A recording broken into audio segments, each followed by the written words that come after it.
Welcome back to Comic Book ASMR. Today we're going to be doing our first haul of 2025, and I haven't put out a video in well over a month here, so we're going to have shown off stuff basically from the past month and a half here. I'm going to start with the most recent stuff, and then we're going to transition into some really awesome collectibles, and then we're going to do the second wave of basically all the other stuff I purchased prior to this haul. So we're going to go ahead and get started.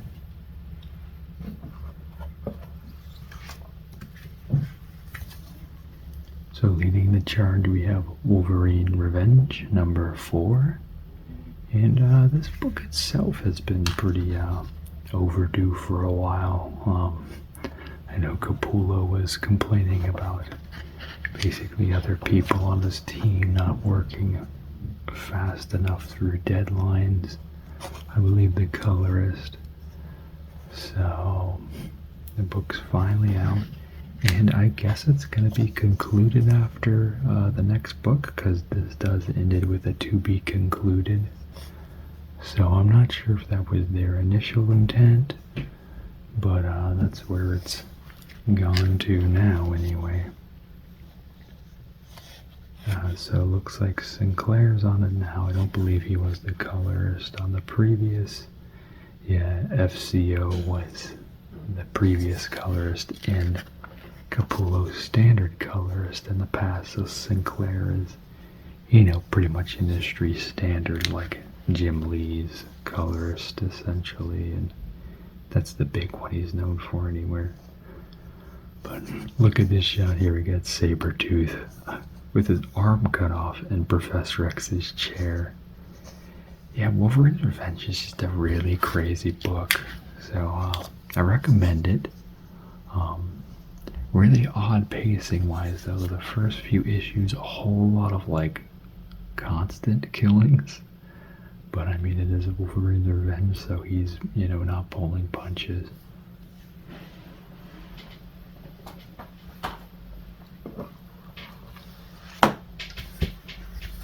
We have Detective Comics number 1093 with this nice, I can't even pronounce it now. I could before. I know this artist here.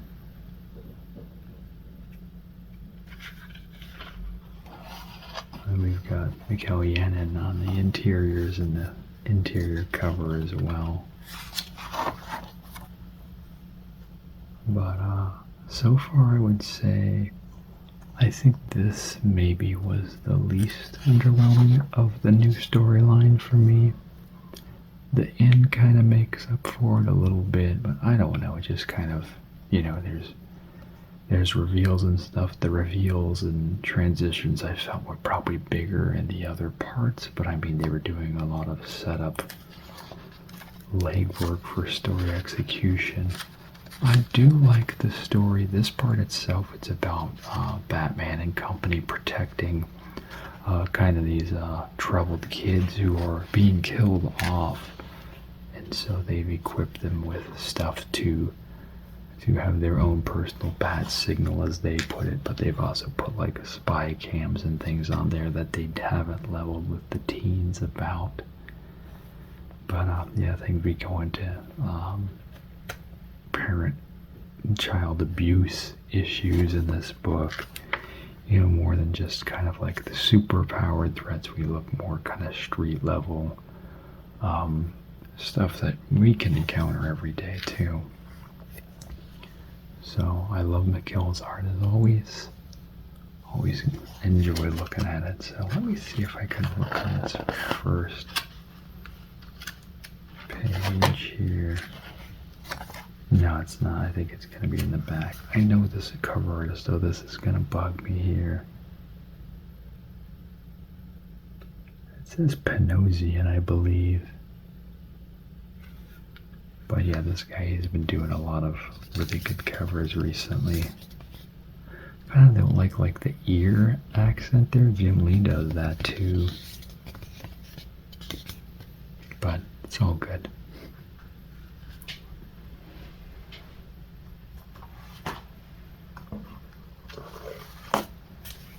Next we have Superman number 22. I've been loving this. So this is Doomsday Planet. This part, we've got this alien race who has come to Superman, threatening with a fleet to say turn over Doomsday or we're gonna annihilate your planet. And of course they want to do nefarious things with Doomsday because he is responsible for killing their people, so they want to exact revenge. And yeah, lots of big things happen in this book too. And you can kind of see as far as their suits go, the previous parts showed it better. They're all covered in kind of that green jumpsuit outfit that Doomsday first showed up in, that he was stored in. You can't see it too much here. But yeah, the previous one, they showed the green on it better, and seems it's almost a more gray color here. You can see it on that panel there. But yeah, they show up in the Doomsday storage clothes.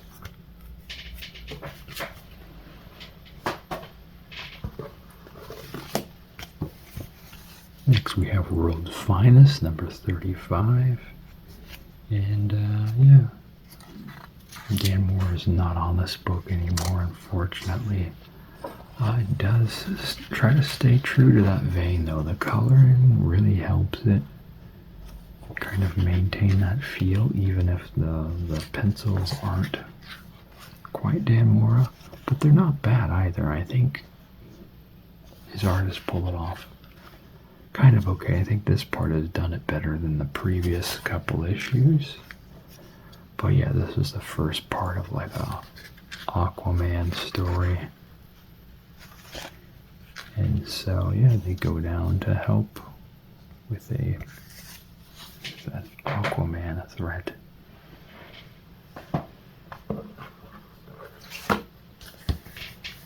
Next we have Action Comics number 1082.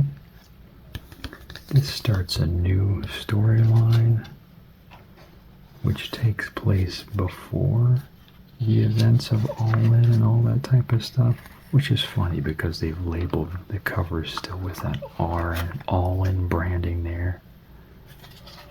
And this is about like a hero who is kind of like defected. He kind of lost control in a moment of passion type thing, and I think he accidentally killed someone if I remember correctly.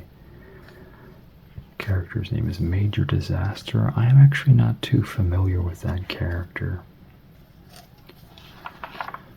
but he just kind of got angry and accidentally someone got killed as a result of it all. And this is going to deal more with kind of like a character piece than kind of like the big, blockbuster feel of the previous arc that was every single week they kept putting out a new Action Comics. I think it's gone back to the once monthly or maybe twice monthly, but definitely has shifted tone, I would say, from the previous run.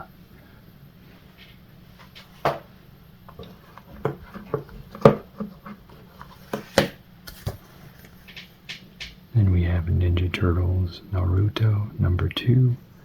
This nice Jorge Jimenez cover, this is the main cover, which I think is my favorite cover out of them anyway. And yeah, we have more Ninja Turtles Naruto fun. And this issue is a lot more talking of where they're like, hey, how do you know this person? And they get to show them their hideout and stuff. So this is more kind of like the fun hanging around interaction issue here between the turtles and them. So nothing has really happened here yet, really. But it's fun to look at. The art's good. Not sure why April looks like how she looks. but that's a minor gripe, all things considering. So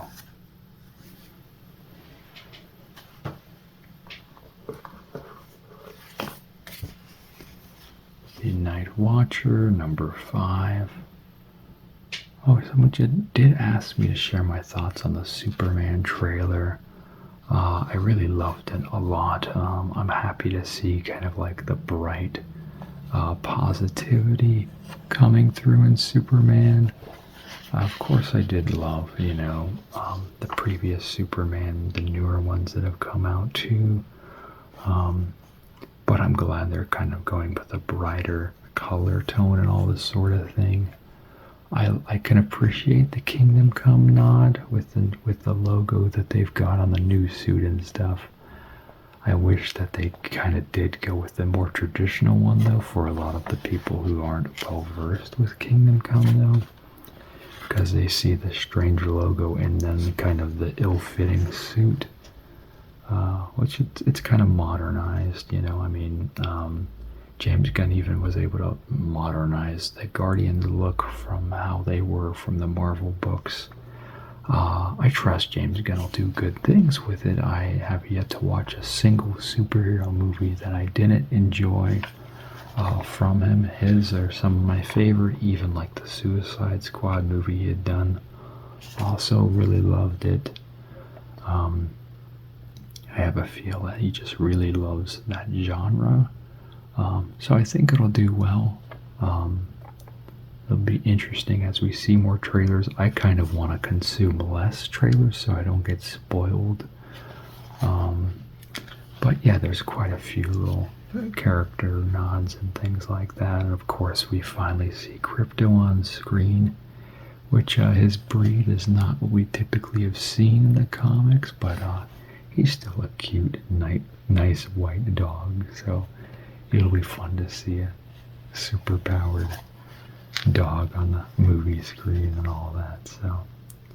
So in this issue here of Night Watcher, we see, I had to make sure it wasn't called Night Smasher. We see Jennika is using her suit to kind of go OP mode. Here in a moment you see her taking on this big bear guy here. And so we see side of the suit we haven't yet before, and even like the mouth on it opens up and stuff. So that's pretty cool that they've modernized or updated Night Watcher even more so. Like I said, I wish it was still Raph, but it's whatever. And then we see the separation here of her previous love that she had. And they're just kind of gone their separate ways. She's gotten, Sheena's gotten I think like a record deal or something. She talks about going on tour. Of course, they both played together in a band, but she is like, you're welcome to come. But, Jennika's just driven to really continue to help her city. So she wants to stay and keep fighting. So they naturally split.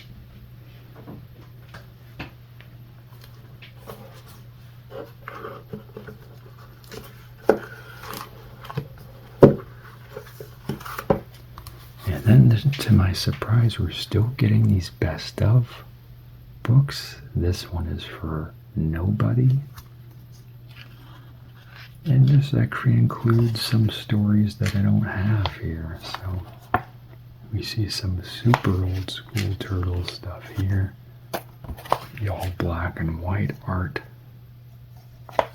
Assuming this is probably nobody's first appearance. I honestly don't know a lot about the character other than they've always just kind of been shrouded in secrecy and stuff. And then the second story is this one here. Another old school one. I haven't read like any of the Tales of the TMNT stuff.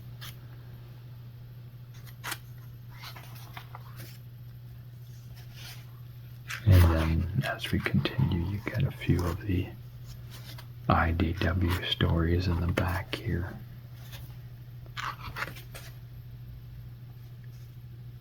And then a few little pinups. this one by Samuco here. It's Alapex.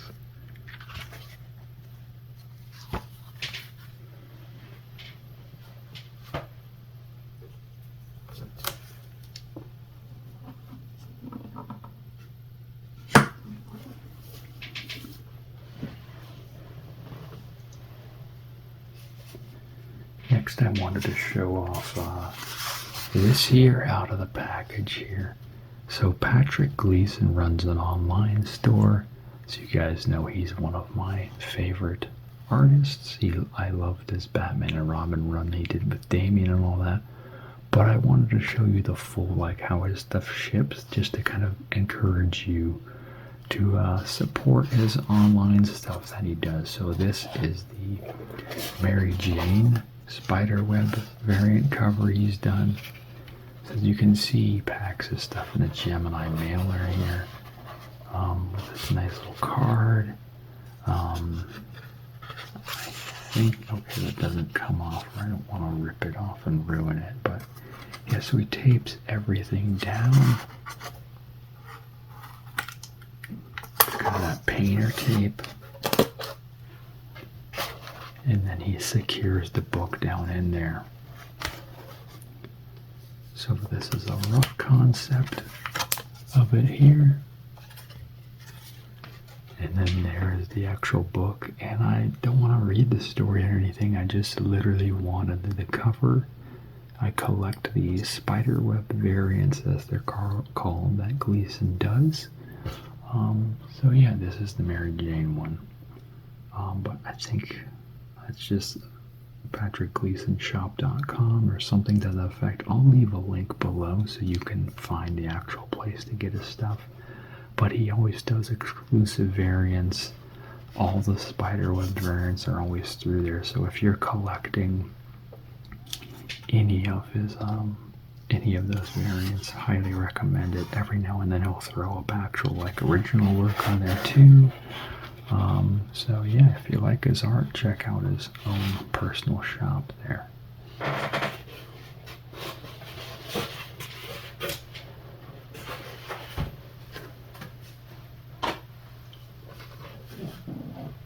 Now another guy you know I love, I've got the Lee Bermejo Signature Series Batman Noel McFarlane figure. Now my big gripe here is, if you can't tell, basically when they package this in here, they actually put the card behind the plastic that holds the figure in there. So if you wanted to get, you know, a full good look at his signature like I've done here, you have to pull all that plastic off, you know, that interior clamshell, to better see it. So I don't typically display these in their boxes anymore. I pretty much, you know, take them out and just pose them and things like that. I'm lucky enough that McFarlane stuff does display decently if you kind of just gut the plastic part out. You can also put some floral foam, which I haven't done, but you can put floral foam, the green foam, in the bottom of this to elevate the figure a little more. But yeah, so I haven't done that, but I wanted to keep him in there because not only do we have the card in there, we've also got on the box, it says that's been autographed too. I just wish that with a lot of his other figures, he'd put that card in the front, like here in a little clear holder, you know, but he didn't do that on this one, so kind of a bummer. But you're only able to get this from McFarlane's shop. But yeah, I'm glad I got it. And as you guys know, Bermejo stuff is kind of the visual they went with for the Batman movie, the newer one. But yeah, I'm glad I had this because Lee is not a local artist by any stretch. So, and then here's the back of the box. So definitely not one of those signatures that's easy to acquire from him.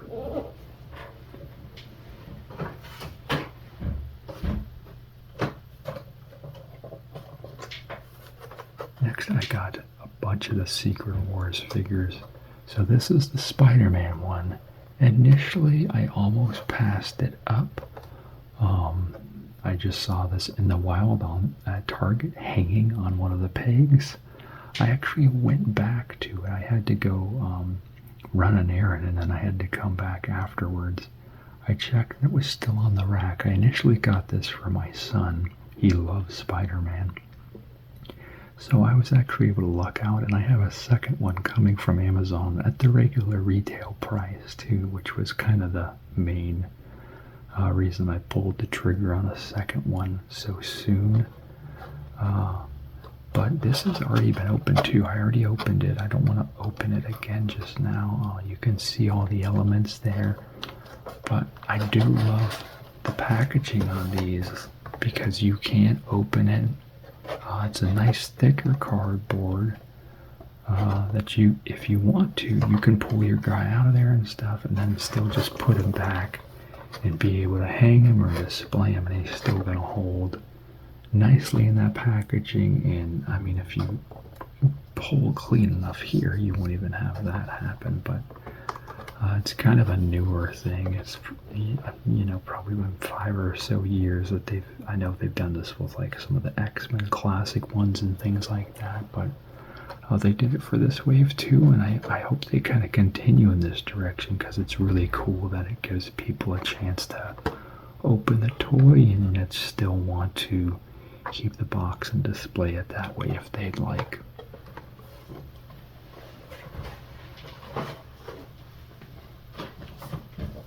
And that was just kind of the domino. So as soon as I got that, then I was just like, you know, I should really get kind of the other mains here. So this is the Wolverine one, and all of these I was fortunate enough to get on Amazon at retail. So, and I did a comparison next to my X-Men 97 Wolverine. I think the mold here is the same, but the heads are actually both different. So really cool that they put that much detail into these, that they made him different than some of the other Wolverines. And I love he's got this kind of little smirk here. Really displays like the art style at the time on that book and stuff. And as you can see, all of them come with that little random lenticular battle disc in there.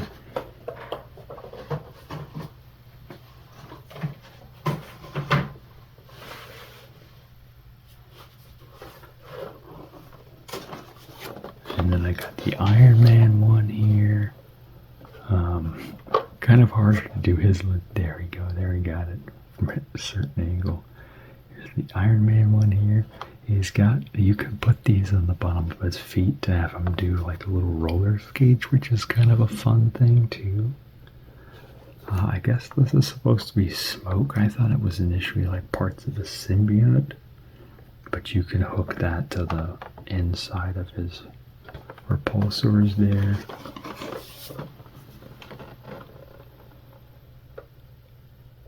I hope they make more of these though, and as you can see they do have two. I don't think they made these in the traditional wave here, but I really wanted the main 4 heroes, but I hope they make more of these. I'd love like a Doctor Doom in this type of packaging and stuff.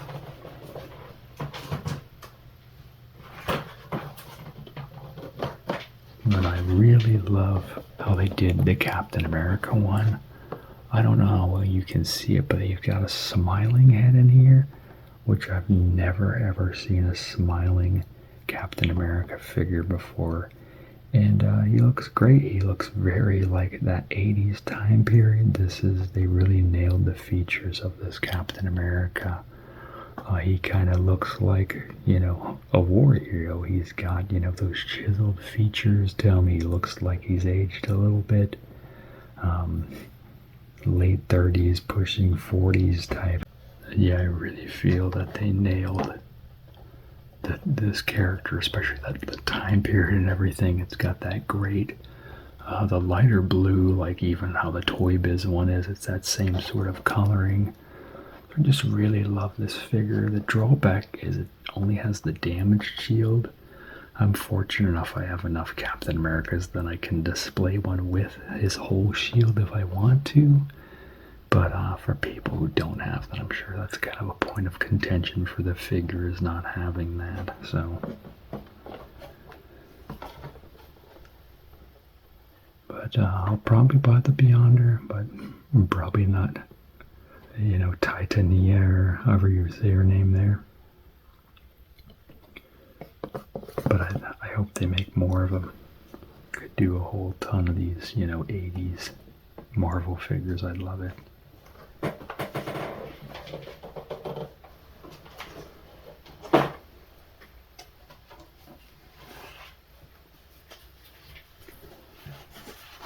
Alright, next I'm going to show off all of my other books that I've gotten previously over the past month, and then we're going to end it on the book that I got that we'll do a full flip through video on. Probably my next video will be the art book I show off at the end. So we've got Absolute Batman number 3 and number 4. Well, the art is different in these, so I'll probably show a couple pages. There's different art in number 4 that a lot of people are not a huge fan of. I honestly can't say that I'm a fan of the art in number 4 either, but the story is still driven enough that, you should still be checking it out, picking it up, I do love the cover to number 4 a whole lot, though.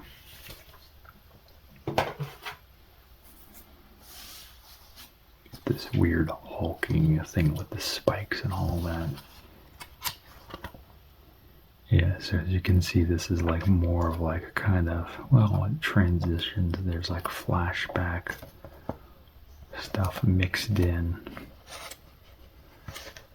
But yeah, a lot of negative things said about the art. I don't like to be a negative guy, but this was just one I had to show. I actually do buy books you guys don't see on the channel too, basically. If I don't like them good enough, I don't talk about them to avoid negativity. So what you see on the channel are the books that I actually feel are worthy of your attention and your money. So if you realize, oh, we used to buy this thing, that's inadvertently my way of saying, yeah, that's not a book that I'm currently enjoying. But if you followed the channel for years, then you have more than likely know which books I have been buying, but not talking about, just for the sake of either the story has gone off the rails for me or the art's not where it should be. But I continue to support my local shop. That's a huge part of what I do. I do not take our comic shops for granted. There's too many that close. So I always give them money. And there's books literally I'll buy it, read it, and then just throw it away. I was doing half-price books for some of them, and then I had like maybe about 100 or so that I bust down to half-price books. And what they paid me didn't even like match the cost of the bus trip up and back of $5, So it's like, oh, screw it, I'll just throw these out. So that's what's been happening recently. And when you post them, on eBay, unless you have something really incredible, everyone is trying to nickel and dime you, and their shipping costs. It's like whenever you sell online, you already have to sell the books at half cover price. And then you have to deal with shipping them, etc., etc. But I'm not trying to go on that sort of a rant here, but yeah. So this is we're about to have the new Batman story arc here. So this is 156. Okay, so that's the only one there was. And then there'll be 157, and then 158 is going to start. The next Hush storyline that will be drawn by Jim Lee again and written by Jeff Loeb again. To my understanding, all of that is the same team. Just another story to try to get some big bucks for DC. So here's Detective Comics number 1092. I had to make sure there wasn't another one there. So yeah, I've been enjoying Detective Comics. So I guess this character here, Asima, is kind of a new villain in the story arc here. At least I've never heard of them. So I'm trying to remember vaguely what happens in this issue. I can't really because it's been over a month. I know that Bruce has been getting some kind of like health enhancing treatments, and he's been, you know, kind of warming up to, and he goes out on a date with this lady here, and then they end up getting jumped outside of dinner, and they both hold their own in this fight. I think it's safe to say that she is probably the Asima character. This one here.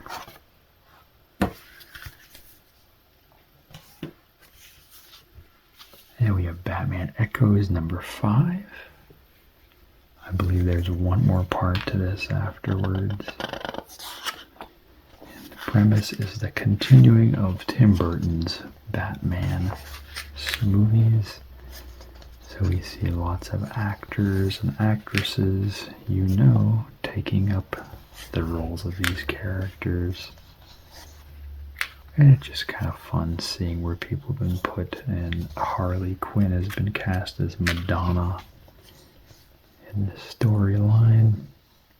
And then Jeff Goldblum as Scarecrow.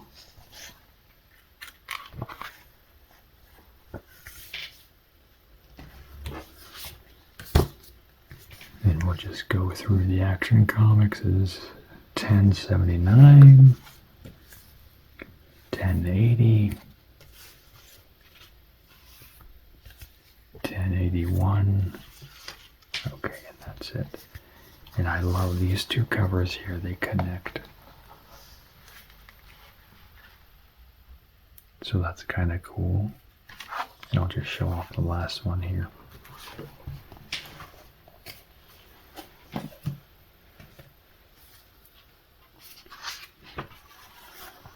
Alright, so yeah, this is an ongoing release. Every single week there's a new issue of Action Comics.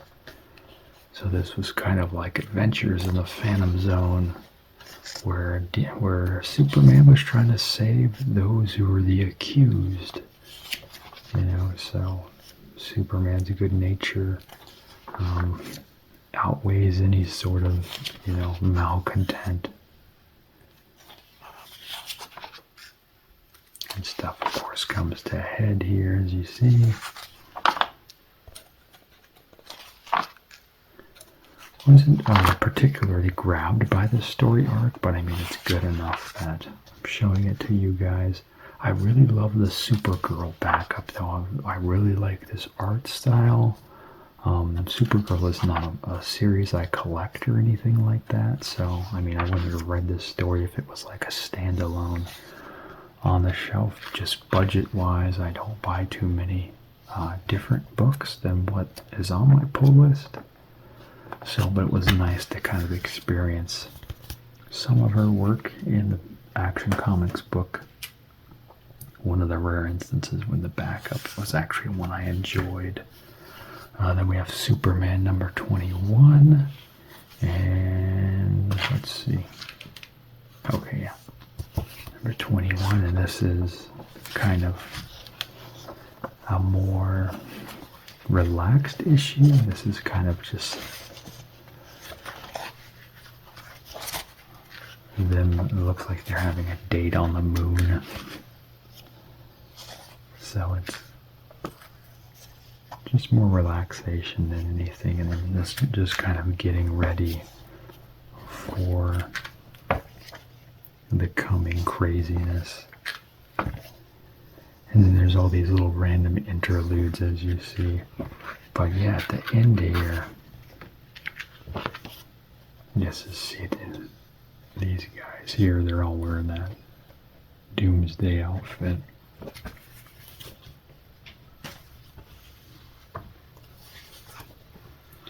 And we have World's Finest number 34. Looks like a Batgirl and Jimmy Olsen story and some Super Pets. Complete departure on the art style here from the other stuff, not trying to look like Damora. Kind of an interesting take though. It looks like this is maybe digitally painted all the way.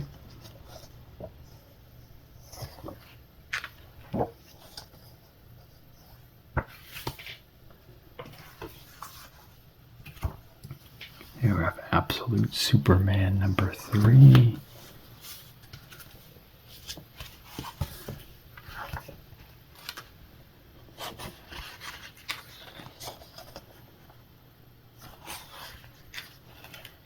And not anything major that I remember. I mean, there could have been something major that happened, but I'm not 100% sure.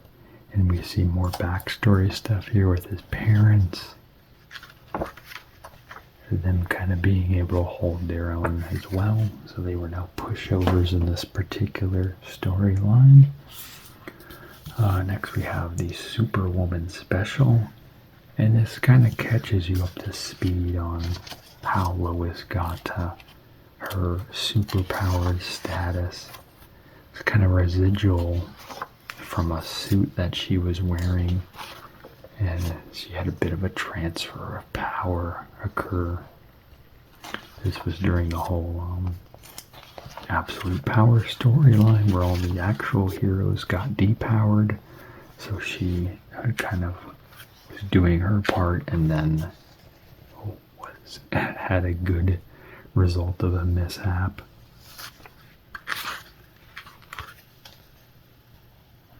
And then, of course, they're just enjoying having her be superpowered too, and Clark's kind of like running her through tests before he deems her as kind of field ready. He doesn't want her to get hurt, but he's like, yeah, no, you're powerful, so go ahead and fight crime with me. And Alien Paradiso number 1. Yeah, these Alien books have been fun. I probably honestly won't keep this one, but I have been enjoying Marvel's being able to print Alien books. I've been enjoying them. I'm sure the Dark Horse ones were good as well. I've never read them though. I know they were printed through Dark Horse for years. So I can suspect that if you did collect them, you probably have a very large part in your heart for the original. We have Violator number 4 here.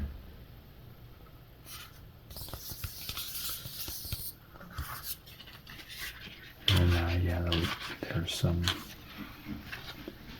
pretty adult stuff in the first bit of the book here.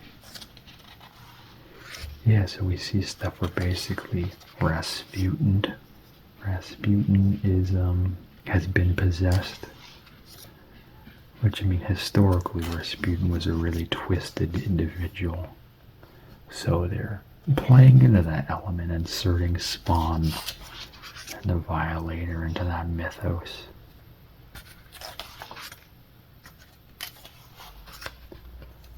So I definitely recommend this Violator series though.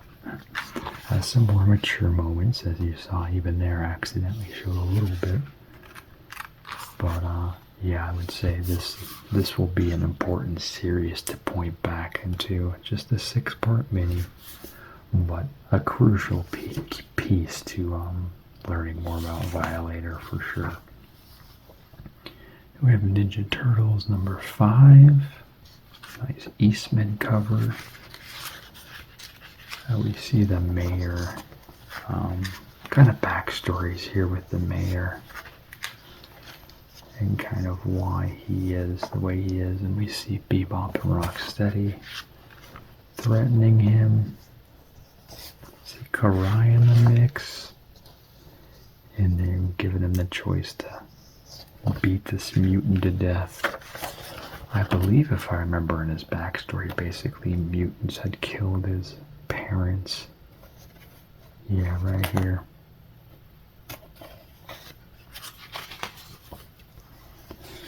And then you see Casey Jones in the mix.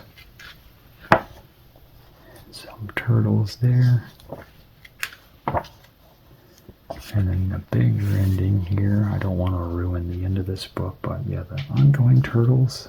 It's good stuff. Keep picking it up.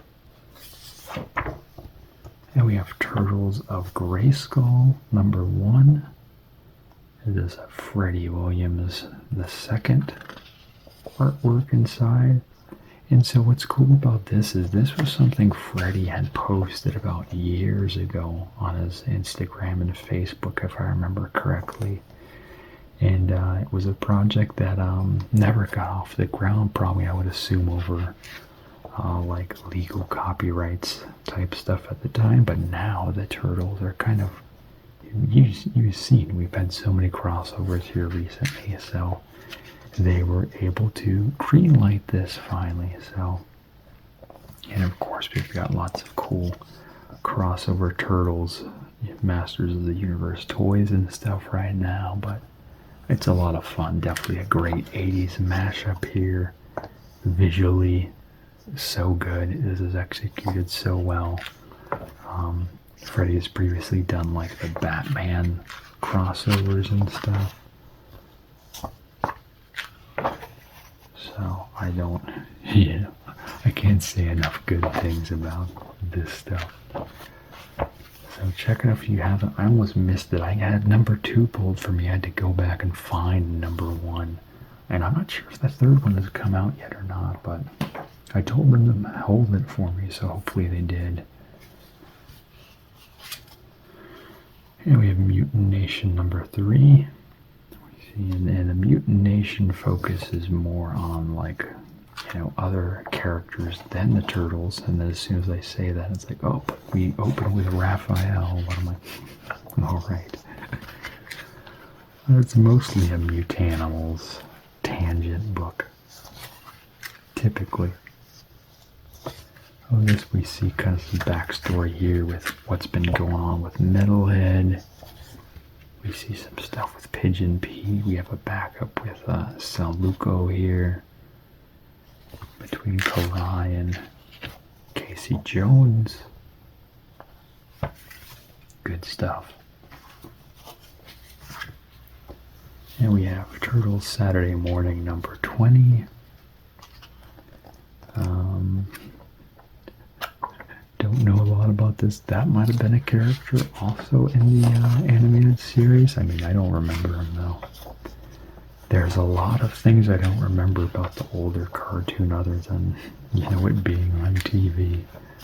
And then Ninja Turtles got banned because we were trying to do karate and stuff on each other. And my mom was super protective. And yeah, that's a whole big thing. So we missed out on a lot of Prime Turtles as well as Batman being banned too. So we see kind of like some Punk Turtles here. I don't know if that's a nod to kind of the newer run we've had here. But I like when this guy does the art for these better because it looks just like stills from the TV show. So hopefully he'll be on the next one and not just doing the cover. And then we have another best of. This is the Mondo Gecko one. So this is another one that I don't have a few of these. We have a Turtles Adventures number 18, the Archie Comics Turtles, and I've got to get, like, they made new collections of these and they have an omnibus coming out, but I love how they've just scanned the actual newsprint pages so you get the actual, like, the ink dots and all this sort of, like, the page quality. I love that. I find that to be a more pleasing presentation than when they go ahead and just do a full-on, remaster update. So then here's another Archie story here. This is a mini series, Merdude and Mondo Gecko number 2.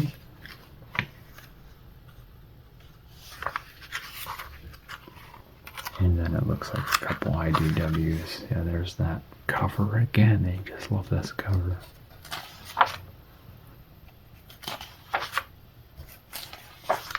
Some earlier San Luco art here. And it looks like Turtles Adventures. Like the Nickelodeon Turtles here. And they've got a collection of that coming out here too soon. And a couple little pin-ups in the back. Alright.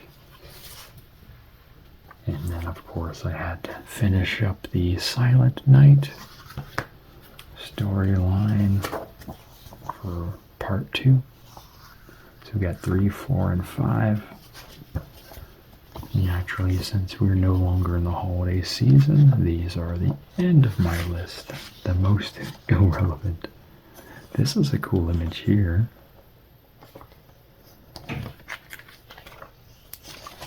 But yeah, I liked the previous one better. I mean, that's kind of how it goes with these sort of things. But this was still fun regardless. The question is, are they going to make this like a yearly thing, or what are they going to do with it? But it was fun. It's a fun little thing. It's nice to see Santa interacting with, the DC universe. So those are those, and then I'm briefly going to show this art book just to say, hey, heads up, this is going to be the next video more than likely. This is the DC Comics Style Guide. This is from 1982. And if you grew up in that time, you're familiar with this art. And you probably saw a lot of it on t-shirts and lunch boxes and party favors and all that good type of stuff. But yeah, this is a book. This was like the source Bible for the visual look they wanted to maintain across all of DC Comics. The color coding, all that type of stuff. The proportions, anatomy, all that good stuff. So this is from Jose Luis Garcia Lopez. And this little part comes off here, but I will do a full video more than likely next time on the channel. So, but just so you can kind of see, so this is literally a reproduction of the original. The original is all like loose pages. You can see the holes here. This was like a binder situation. It was a ring binder with all these being individual pages you could pull out. And yeah, like this image of Superman here is the one you would always see. It looks like the first bit's black and white. I'm trying to show you at least one colored page inside.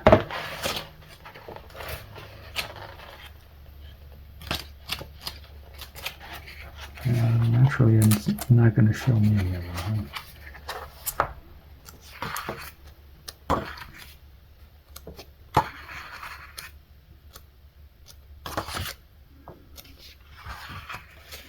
So there's some of it there. But yeah, we'll go page by page and show it all off in the next video. So, but this was allocated. Actually, this was the comic shop owner's copy. Like, they got allocated. But he's like, I'd rather you have it than me have it. And he was able to secure another one for himself. But the one he had on hand, he let me purchase. So, and way back in the day on Facebook, they had like a petition to get this book made. And I signed that petition, and that was probably, once again, about 5 or so years ago. So I'm happy that this book finally got made, and on the next video, you'll see every single page. Alright, well that's going to do it. Make sure to like, comment, subscribe. Let me know what you want to see. And as always, you will have a super slumber. Thanks. Bye.